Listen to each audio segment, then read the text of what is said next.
Comme vous savez, Son Excellence, Monsieur le Président de la République, n'a cessé d'honorer et de soutenir le militaire parce que ce sont ces vaillants combattants qui font ce que nous puissions avoir la paix que nous avons, bien que partielle, compte tenu de l'agression actuellement.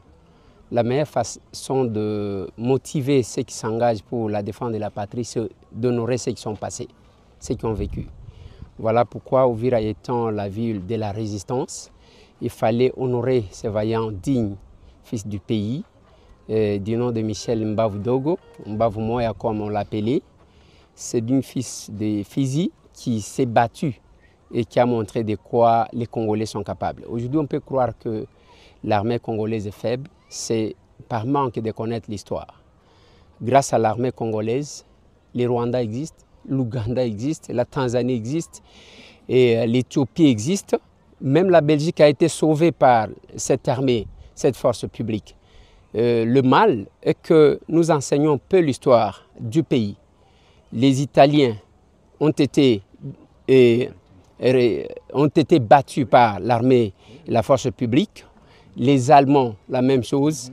Et cela veut dire qu'aujourd'hui, si nous estimons que l'armée congolaise est faible, si c'est trompé, ce n'est pas connaître l'histoire. Conformément aux prescriptions de la Constitution, la première ministre Judith Suminwa Tuluka a remis ce lundi 15 septembre 2025 au président de l'Assemblée nationale Vital Kamerhe le projet de loi des finances pour l'exercice 2026. La cérémonie s'est déroulée en présence des membres du bureau de la Chambre basse du Parlement, marquant l'ouverture officielle du cycle budgétaire national.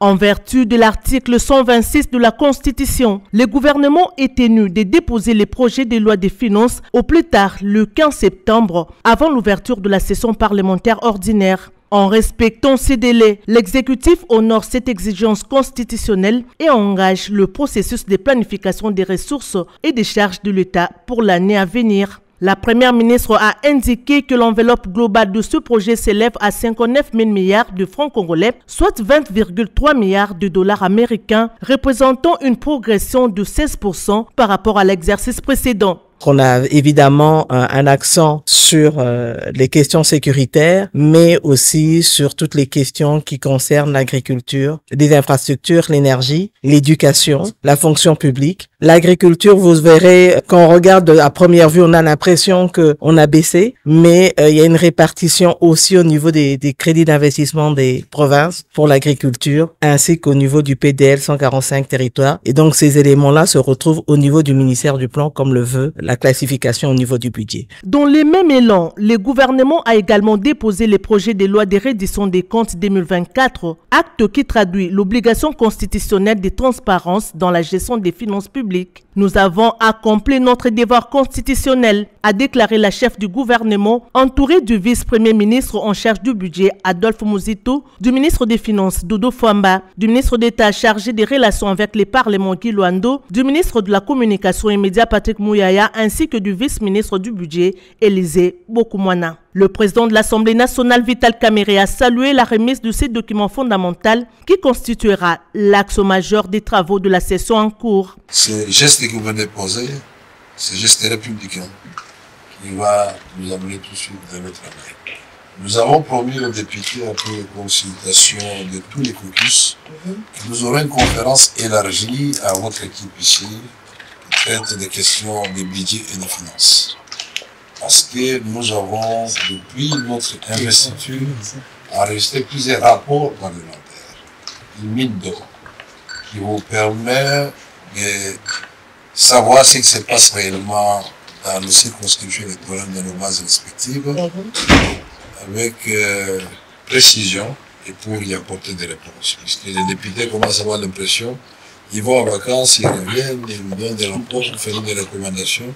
Il n'y a pas de suivi. Maintenant qu'il y a un ministre chargé des relations avec le Parlement, dès que nous aurons fini cette réunion, je crois que, comme le président l'avait dit à l'issue de la réunion interinstitutionnelle, et ces résolutions-là, et les différentes réformes que nous allons faire parvenir, nous allons multiplier la collaboration pour que cela puisse aboutir rapidement. Il appartiendra désormais à l'Assemblée nationale d'examiner le texte. La Commission économique et financière sera la première instance saisie pour analyser, amender et préparer le rapport devant être soumis à la plénière. Les députés disposent d'un délai d'environ 40 jours pour se prononcer avant la transmission au Sénat, conformément à la procédure bicamérale. L'Assemblée nationale a ouvert le lundi 15 septembre 2025 sa session ordinaire de septembre dans un contexte marqué par de lourds défis budgétaires et institutionnels. Dans son allocution d'ouverture, le président de la Chambre basse du Parlement, le professeur Vital Kamerhe, a planté le décor d'une session essentiellement consacrée à l'examen du projet de loi de finances exercice 2026, remis plus tôt dans la journée par la première ministre Judith Suminwa-Tuluka, avec un suivi particulier des réformes fiscales, de la gestion de la dette et de partenariats publics-privés. Plusieurs lois d'intérêt national, dont celle sur le travail, le code pénal et la lutte contre le tribalisme et le racisme, retiendront également l'attention des députés. Tandis que les commissions devront présenter leur rapport de mission et la conférence de présidents va harmoniser le calendrier de travaux. Évoquant les pétitions introduites contre le membre du bureau, le président Kamerhe a reconnu la légitimité de ces démarches parlementaires, tout en invitant les élus à ne pas donner l'occasion à l'ennemi de transformer une action parlementaire compréhensible en instrument de déstabilisation. C'est depuis la dernière session ordinaire que le bureau a enregistré une série de préoccupations émanant des honorables députés nationaux. Sans atermoiement, nous avons mis à profit les vacances parlementaires pour examiner chacune de ces revendications, ensemble avec le gouvernement de la République. En raison de quelques malentendus, certainement alimentés par une communication insuffisante et peu fluide, plutôt que par la mauvaise foi ou une volonté de nuire, un groupe de collègues députés ont porté une série de pétitions contre certains membres du bureau, y compris son président, c'est-à-dire moi-même.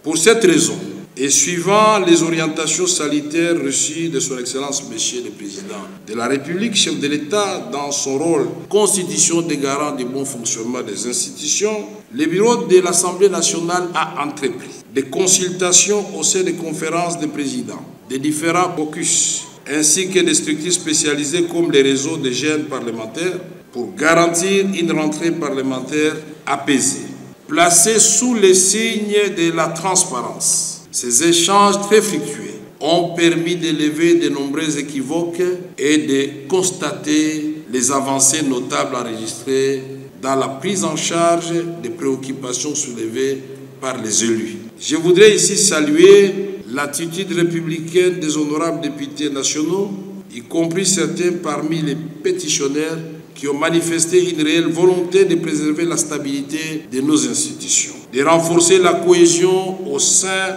de l'Assemblée nationale et de resserrer les rangs derrière le commandant suprême de nos forces armées. Je vous invite donc à la plus grande vigilance pour ne pas donner l'occasion à l'ennemi de transformer l'action parlementaire compréhensible en un instrument politique au service de son plan de déstabilisation et de division de notre nation.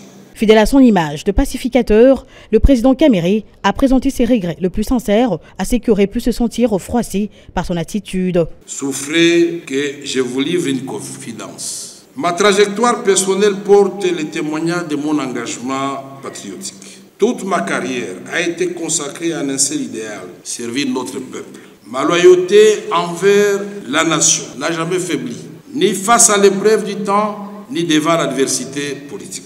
Souvent au détriment de mon intérêt personnel, parfois au péril de ma vie. Et malgré les mépris, les invectives et les calomnies, j'ai toujours choisi le camp de la République. Vous vous rappellerez que le conflit avec le Rwanda m'a déjà coûté à son temps, ici même, le perchoir de l'Assemblée nationale.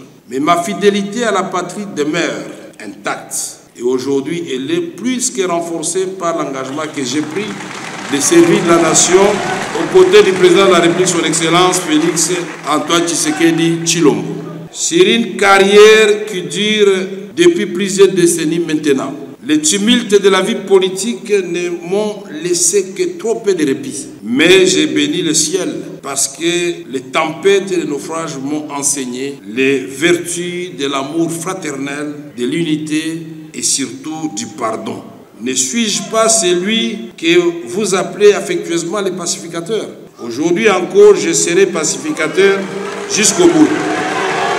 C'est pourquoi je voudrais vous dire, honorables députés, distingués collègues, que s'il y en a parmi vous qui se sont sentis froissés, heurtés ou dérangés de quelque manière que ce soit par ma conduite, par mes propos, qu'ils daignent bien accepter l'expression de mes regrets le plus sincères et j'implore leur pardon. Le président de l'Assemblée nationale, le professeur Vital Kamerhe, a exhorté l'ensemble des élus à travailler avec acharnement dans l'abnégation et la discipline afin de servir le peuple et de consolider la cohésion au sein de l'institution. Cette session budgétaire s'annonce ainsi décisive tant pour l'avenir des finances publiques que pour la stabilité et l'unité des institutions nationales.